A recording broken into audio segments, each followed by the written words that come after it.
Daí a pouco, celebrando mais um Natal de Jesus, que nós aproveitemos este momento que aqui se apresenta para cada um de nós, para vivenciarmos mais uma mensagem para resgatarmos o Natal de Jesus em nossos corações, que os nossos corações sejam manjedouras para acolher Jesus. Meus irmãos, nesse momento nós iniciamos então mais um momento de reflexão da obra Livro da Esperança, da psicografia de Francisco Cândido Xavier, pelo Espírito, do Espírito Emmanuel. E a lição de hoje é a lição 78, que se chama Ante o Divino Médico.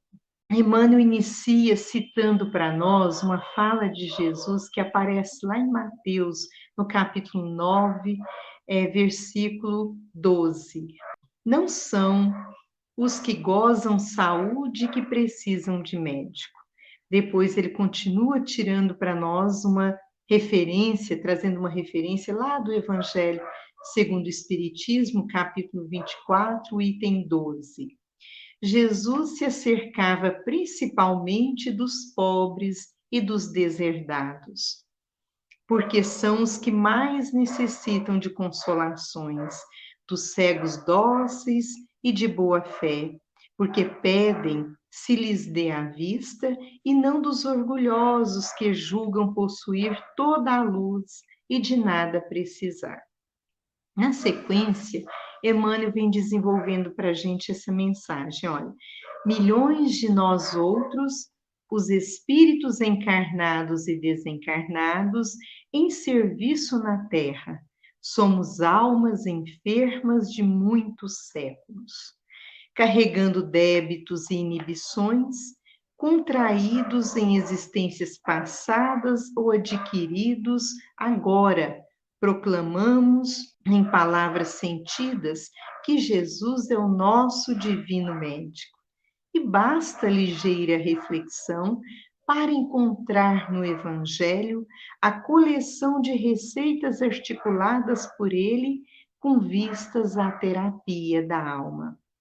Todas as indicações do sublime formulário primam pela segurança e concisão.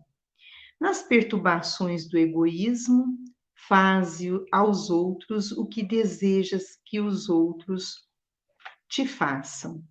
Nas convulsões da cólera, na paciência possuirás a ti mesmo. Nos acessos de revolta, humilha-te e serás exaltado.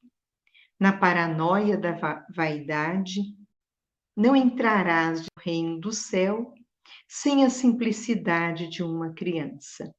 Na paralisia de espírito por falsa virtude, se aspiras a ser o maior, sê no mundo o servo de todos.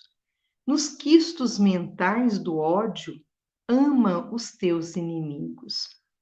Nos delírios da ignorância, aprende com a verdade e a verdade te libertará. Nas dores por ofensas recebidas, perdoa 70 vezes 7. Nos desesperos provocados por alheias violências, ora pelos que te perseguem e caluniam.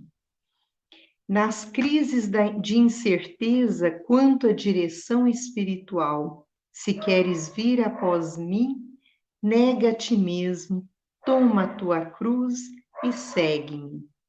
Nós, as consciências que nos reconhecemos endividadas, regozijemo-nos com a declaração consoladora do Cristo. Não são os que gozam de saúde os que precisam de médico.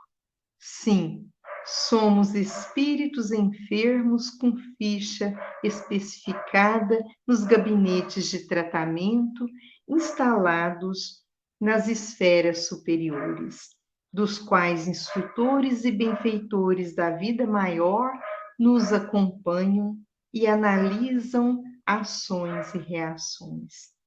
Mas é preciso considerar que o facultativo, mesmo sendo Nosso Senhor Jesus Cristo não pode salvar o doente e nem auxiliá-lo de todo, se o doente persiste em fugir do remédio.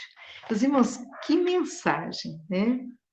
Nós vamos lembrando aqui, principalmente nesse momento em que a gente está vigorando aí, né, comemorando mais um nascimento de Jesus, o quão é importante para nós todos resgatarmos essas falas de Jesus, essas receitas, como diz aqui, né, verdadeiro receituário para nós todos. Diz Emmanuel que somos milhões, né? Milhões de nós outros enfermos, olha, almas enfermas de muitos séculos. E a gente vai lembrando uma passagem que João registra, João Evangelista registra lá no capítulo 1, versículo 32, quando resgata para a gente aquele encontro histórico entre João e Jesus, quando Jesus busca João para ser batizado, né? Aos 33 anos, aos 30 anos, ele busca ali para ser batizado no Rio Jordão. Ao ser batizado ali, ao aproximar, ao João, né, identifica-o, ele percebe quem é Jesus e, quando isso acontece, uma pomba se materializa, paira sobre o ombro de Jesus e permanece mesmo. Ela aparece, ela é materializada e ela permanece sobre Jesus. Ao aparecer, meus irmãos, essa pomba, ao materializar ali, nesse encontro histórico, vem resgatando para a gente que se cumpria naquele momento um fato histórico mesmo, anunciado por Isaías, por Miqueias, Zacarias e outros, né, profetas que anunciavam, bem antes da vinda de Jesus, a sua vinda, a sua estadia, a sua condição de missionário junto de nós aqui na Terra. E ao percebermos que essa pomba não só desce do alto, mas ela paira, ela fica, ela permanece sobre Jesus, revela para nós todos, meus irmãos, que é sim o enviado de Deus. Ele tem, nesse momento, há uma revelação dizendo que há uma identificação com Deus, estar sob o comando de Deus, estar sob uma força maior que sustenta nós todos. Mostra para nós que, embora Jesus seja superior, perfeito em relação a nós todos, ele também estava sob o amparo, sob a autorização, sob o acompanhamento, a obediência, a autoridade de Deus, porque a pomba estava representando Deus, pairando acima do Cristo, e dizia para nós todos, ao longo de todo esse ensinamento que a doutrina espírita vem resgatando para nós, que Deus está para todos. E Jesus é para nós todos o que tem de mais misericordioso, de mais esclarecedor, de mais provedor para cada um de nós. Jesus nasce no nosso íntimo quando nós organizamos a nossa manjedoura íntima para acolhê-lo em nossos corações. E isso, meus irmãos, é uma experiência pessoal. Por mais que cada um de nós tenhamos uma experiência de leitura sobre os ensinamentos de Jesus, tenhamos um entendimento do seu evangelho, mas o momento em que Jesus nasce na manjedoura dos nossos corações é o momento em que a gente decide viver as suas lições em espírito e verdade. E nós encontramos aqui nessa lição de Emmanuel um verdadeiro resgate dessas lições, provocando em nós profundas reflexões para que Jesus possa encontrar cada vez mais o espaço no nosso íntimo e que possa provocar, à luz dessa reflexão, um desejo, uma vontade operante para que ele realmente faça moradia de uma vez por todas em nossa esfera íntima. Depois desse momento, meus irmãos, em que Jesus ali se apresenta, né, e João identifica e é confirmado por essa pomba que se materializa ali, no dia seguinte de João, nos próximos versículos, Jesus circulava ali próximo, onde João continuava o seu trabalho. E Jesus, né, João, diz para os seus discípulos ali: Eis o Cordeiro de Deus. E após ele dizer isso, André, irmão de Simão, e mais um outro discípulo começa a aproximar de Jesus e segui-lo.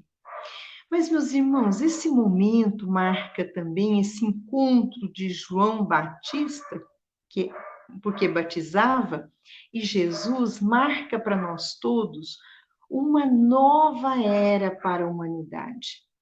Uma nova era de maturidade, porque Jesus, ele embora tenha sido anunciado muitos anos antes, ele chega no momento em que João encerra um ciclo de trabalho como precursor, como preparador de uma ordem mental e espiritual das criaturas ali, nesse cenário onde Jesus viria, que estava representando a humanidade, ou representando parte da humanidade que estava aqui na Terra nesse momento, também representando a Terra, né? E ali inicia uma nova trajetória, um processo de provas e expiações com a maturidade que a humanidade já tinha adquirido até então, e para receber e para acolher os ensinos de Jesus. Meus irmãos, então a chegada de Jesus marca um ciclo de maturidade espiritual na Terra. E a gente vai encontrando esta fala, embora esse ciclo de maturidade aqui na Terra, a gente encontra um momento em que Emmanuel resgata e coloca aqui nessa obra, quando ele diz assim, olha, não são os que gozam saúde, ou seja, aqueles que têm boa disposição física e mental, que têm ânimo, que têm todo um processo de equilíbrio, que precisam de médico. Quem é que precisa de médico? Os enfermos. E Jesus afirma que ele veio para todos aqueles, né, coxos, atrofiados, necessitados de equilíbrio e da saúde física e mental. Tanto que Jesus curou o físico também, mas para alertar, para predispor a alma numa nova estrutura para se reerguer e continuar seguindo a sua trajetória de acertos, de benefícios para os outros, de aprendizados novos. Então ele continua, Emmanuel continua dizendo, né? Olha, somos almas enfermas de séculos, de muitos séculos. Ou seja, o que caracteriza as nossas enfermidades? O que diz para nós, né, espíritos imortais, que somos ainda almas enfermas? As nossas escolhas, meus irmãos, ainda hoje. Se observarmos, o que estamos vivendo hoje é reflexo de escolhas do passado. Estão refletindo hoje como efeitos, são reações de escolhas, né, por causa da nossa condição mental, por causa da nossa condição moral, espiritual, de um passado e também do próprio presente, porque muito do que sofremos hoje também é reflexo desse presente, de algumas escolhas ainda do hoje. Então, as escolhas, aliás, o que estamos colhendo hoje é reflexo de escolhas de almas enfermiças. E consegue, Emmanuel aqui vai seguindo para nós dizendo, e basta ligeira reflexão para encontrar no Evangelho a coleção, né? Coleção de quê? De receitas articuladas para terapia da nossa própria alma. Olha aqui uma delas, nas perturbações do egoísmo. Quem não vive as perturbações do egoísmo? Diz o Evangelho que o orgulho e o egoísmo são chagas, são chagas. Chagas não é motivo para a gente pensar que há um desequilíbrio, há uma doença, há um processo de desequilíbrio físico e também moral conosco.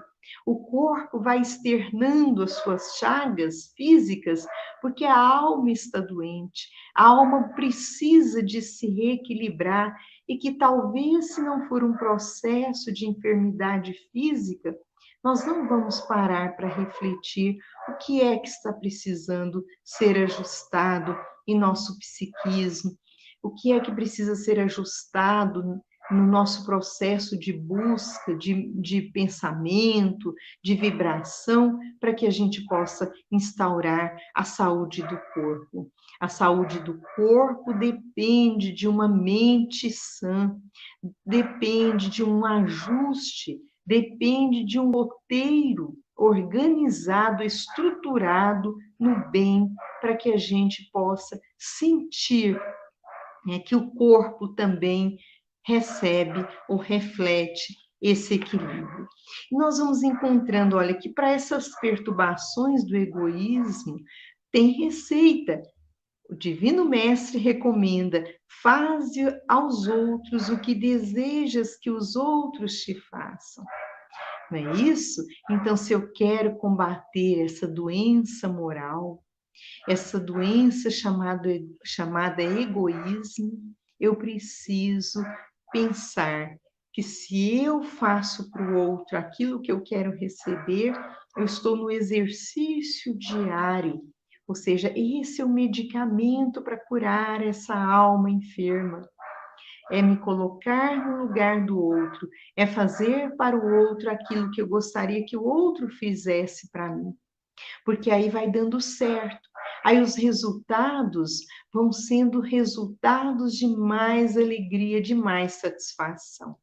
E ele continua dizendo, olha, nas convulsões da cólera, há um capítulo no Evangelho, capítulo 9, bem-aventurados os mansos e pacíficos, né? Porque esses herdarão a terra e serão chamados filhos de Deus. Olha que interessante isso, né? Herdar a terra no sentido de termos todas as condições que nós precisamos para aqui vivermos bem, precisamos uns dos outros, temos necessidade das questões de ordem moral também para vivermos melhor aqui na Terra, precisamos contar uns com os outros nesse cenário de luta que é a Terra, né? Para podermos receber isso daqui. Precisamos uns dos outros aqui, deste cenário, e precisamos agir conforme quem precisa disso, conforme quem vai herdar essa terra por direito, porque aqui fez bom uso, aqui usou bem, aqui se serviu do espaço, das condições físicas também para acolher, para amparar, para minimizar a dor de alguém. Então, merece este cenário existencial para a futura reencarnação, para a futura proposta ou perspectiva de caminhada, porque estarmos reencarnados é da glória divina para o nosso próprio aperfeiçoamento. Não é privilégio de ninguém, pelo contrário, né? É merecimento, é necessidade, e quanto mais esforço, aproveitando a própria encarnação, mais nós teremos condições de aqui retornarmos. e seremos chamados filhos de Deus pela identificação com o Pai Celestial. Não há identificação com Deus sem luta.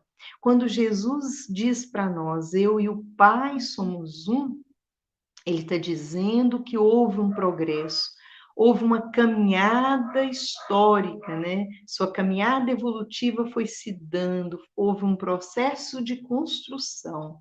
E graças a esse processo de construção, ele foi se concebendo filho, percebendo Deus na feição de pai, de justiça, de amor, de caridade também. Foi se percebendo filho, porque havia uma identidade com as leis morais, com as leis divinas, e ele foi se engrandecendo como espírito. Então, a nossa filiação, ela passa por essas questões de concebermos Deus, né? Na sua grandeza, na sua misericórdia para conosco, na sua questão de provedor, na sua questão de altamente beneficiário para nós todos o tempo todo, desde a criação. Então, haveremos de ter esses momentos. E nós encontramos aqui, olha, nas convulsões da cólera, na paciência possuirás a ti mesmo. E é isso, porque a cólera é algo que não nos impede de fazer o bem, mas pode negar, né? Pode negar muitas oportunidades de nós realizarmos mais e melhor em favor dos outros. Porque quem tem cólera tem impulsividade e não reconhece na cólera esse controle, perde o controle de si mesmo e acaba perdendo grandes e valiosas oportunidades na vida de relações com os outros, porque é muito difícil de conviver com quem está sempre irado, sempre cheio de cólera. A gente distancia, porque a gente nunca sabe quando o outro vai estourar e quando o outro vai perder, né, o controle, se é que teve algum dia algum controle. E olha que interessante, nos acessos de revolta, humilha-te e serás exaltado. Não é a recomendação diária do Cristo? Desde a questão da manjedoura, a humildade, né? Humilhar. Quem diria que o Salvador do mundo, como foi anunciado tantas vezes, viria numa manjedoura, num estábulo? Muitos esperavam um rei com muitas glórias, muito exército, um exército muito vasto, cheio de ouro, cheio de muito poder, e ele vem dizendo qual é o poder que liga a criatura ao céu, poder da humildade, né, de estar ali exemplificando na manjedoura que quanto mais alto, mais humilde. Quanto mais humilde, mais alto. Então, esse poder que o Cristo vem exemplificar para nós é uma proposta de identificação, o reconhecimento de que nós precisamos realmente uns dos outros. Nós não somos grandes como achamos que somos. Nós precisamos nos reconhecermos todos numa relação de interdependência. Dependemos dos outros o tempo todo e os outros também de nós. Que para a harmonia geral do universo, nós temos que sair desse pedestal que a gente acha que tem e construirmos o bem onde quer que estejamos, na proporção que damos conta, meus irmãos, porque a harmonia geral conta com a minha parte. A minha parte é pequenina, mas ela faz falta para o equilíbrio. E eu preciso me identificar nessa perspectiva de que eu estou para o outro, assim como o outro também está para mim. Então, não tem ninguém grande perante o outro. Tem pessoas com oportunidades e aproveitamento de oportunidades de jeitos diferentes. Isso faz muita, realmente, diferença na hora de equilibrar a balança no quesito moral e espiritual. E vamos encontrando aqui, olha, na paranoia da vaidade, desculpem, não encontrarás o reino do céu sem a simplicidade de uma criança. É o Cristo que diz que o mundo, né, que o reino dos céus é para aquele que se assemelha a uma criança. Então, se a gente buscar aí o processo alegórico, a gente vai identificar a criança como um ser simples, puro, até certa idade, né? Ela não tem maldade, é mesmo sofrendo, ela é capaz de abraçar, de ir para o colo de quem a maltrata e de facilmente esquece tudo que lhe fazem de mal. Então, é para que a gente possa ser simples, ou seja, no sentido de deixar passar certas coisas, mesmo tendo direito, às vezes, de reivindicar o direito, de reivindicar a vez, mas se a gente tem uma certa tolerância com as situações onde nós estivermos, com quem estivermos, que dá para passar em nome de uma paz de convivência, em nome de um bem-estar, em nome de uma certa harmonia, ainda que momentânea, se a gente abre mão de umas certas coisas, quando a gente até poderia reivindicar, nós estamos trabalhando algumas questões de simplicidade, de humildade. E aí vem colocando aqui para a gente, olha, na paralisia de espírito, por falsa virtude, se aspira a ser o maior, ser no mundo o servo de todos. Olha que interessante, vários momentos do Evangelho, principalmente o Evangelho segundo o Espiritismo, que é uma obra que vem trazendo os ensinos de Jesus e colocando-os ao nosso alcance, nós encontramos um convite ao trabalho e à servidão. Quem trabalha, meus irmãos, o trabalho ele é de extrema necessidade para nós todos. É uma lei da natureza, tudo trabalha. Mas se a gente observar, o convite é para que depois do trabalho nós cheguemos a sermos todos servos. Quem trabalha pode trabalhar só para si, mas quem serve não. Quem serve, serve a todos o tempo todo. Quem serve é muito maior. Quem serve tem um alcance espiritual muito maior. E o convite é para que a gente sirva. O Filho do Homem veio para servir e não para ser servido. Jesus dá exemplo disso o tempo todo para nós. O tempo todo Jesus mostra trabalho e servidão. Trabalho e servidão. Porque aquele que está servindo, ele já está num patamar espiritual diferente. Mas nós chegaremos a servir se nos predispormos ao trabalho. O trabalho renova o jeito de conceber a vida, de conceber resultados, de angariar resultados, de promover estruturas de ordem material e também espiritual. Meus irmãos, quem serve vai mais longe, diz André Luiz lá no livro, é a Agenda Cristã. Vamos mais longe. E olha que interessante, nos quistos mentais do ódio, olha aqui, ama os teus inimigos. E é claro que o Evangelho vem dizendo para nós que amar os inimigos é diferente, né? A forma de tratar o amigo e de tratar o inimigo na perspectiva do amor.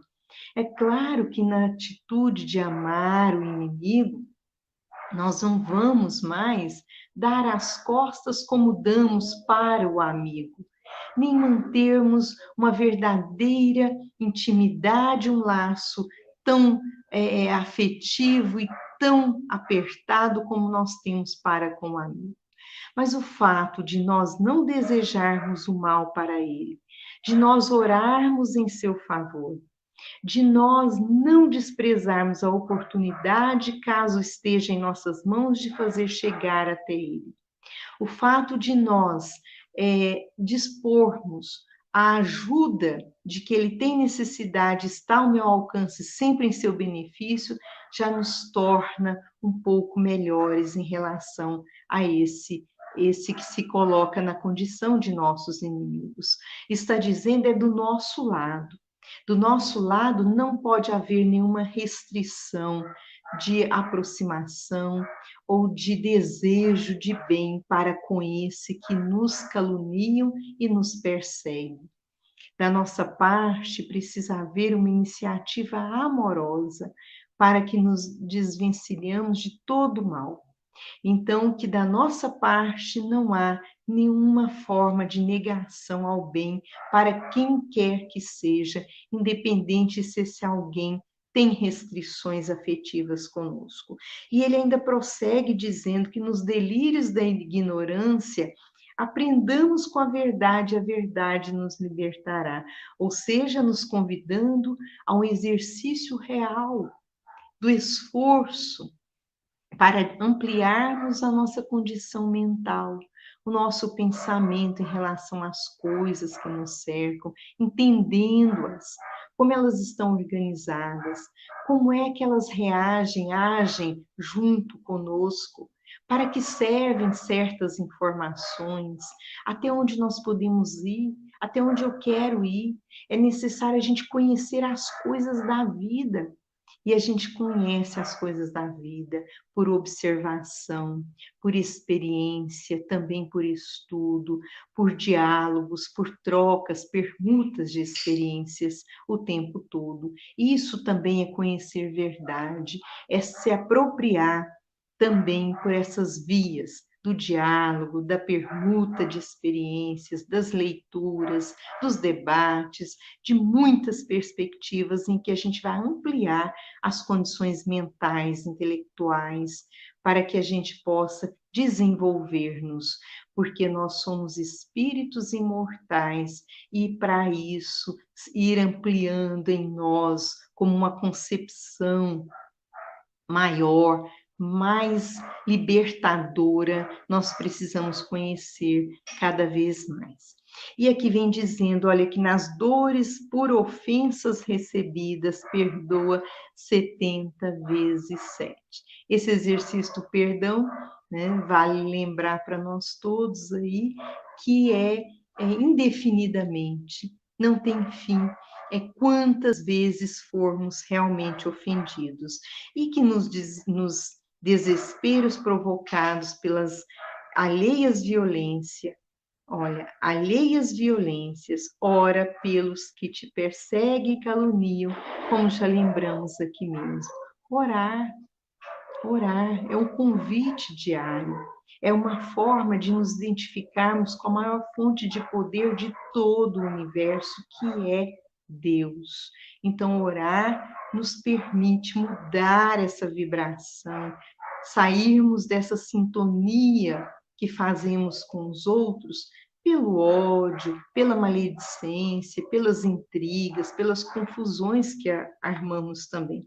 Então, nas crises de incerteza quanto à direção espiritual, se queres vir, olha que bacana, se queres vir após mim, nega a ti mesmo, ou seja, vamos nos deixar um pouquinho de lado. Nada de vaidade, como ele coloca aqui, nada de egoísmo. Olha o orgulho de ficar pensando só na gente, de buscar só para gente. O que mais? Toma a tua cruz. O que é tomar a nossa cruz? A nossa caminhada é uma cruz. A nossa caminhada é uma cruz que a gente precisa traçar muito bem. Precisamos caminhar deixando um sulco, ou seja, todo um caminho percorrido de esforço diário, de luta para vencer a nós mesmos. Hoje a gente não dá conta, mas sabendo do que precisamos viver, passar, experienciar, lutar, sem revolta, sem crítica destrutiva, pensando nos efeitos daquilo que nós escolhemos, nós irmos seguindo, porque, olha, nós precisamos seguir. Seguir Jesus é uma determinação também, porque segue-me É de uma autoridade esse convite aí, quase que não é convite, né? É uma forma imperativa de dizer, porque ele é o caminho que nós devemos traçar. E vai terminando aqui dizendo, olha, maravilhosamente para nós, olha, que coisa mais linda, somos espíritos enfermos, com a ficha especificada nos gabinetes de tratamento, e a espiritualidade maior conhece a nós todos pela caminhada, porque a espiritualidade superior representa o Cristo ao nosso lado. E o Cristo é Deus chegando até nós o tempo todo. Nos acompanham e analisam as nossas ações e reações, mas é preciso considerar o facultativo. Mesmo sendo nosso Senhor Jesus Cristo, não pode salvar o doente e nem auxiliá-lo de todo. Se o doente persiste em fugir do medicamento. Qual que é o medicamento que foi colocado aqui para nós, né? Segundo a receita que Jesus deixa, né? Nos livrarmos dos sentimentos de ódio, de revolta, da ignorância, da perseguição, da inércia, da preguiça, né? Do não perdão, da maldade, que nós possamos, de fato, deixarmos isso diariamente, revendo as nossas posturas, porque também tem isso, meus irmãos. Se a gente não para observar o que é que estamos fazendo, os resultados das nossas ações, não haveremos de perceber quem nós somos. Nós não vamos reconhecer, por meio das observações, que nós temos necessidade de alterações, necessidades de mudanças.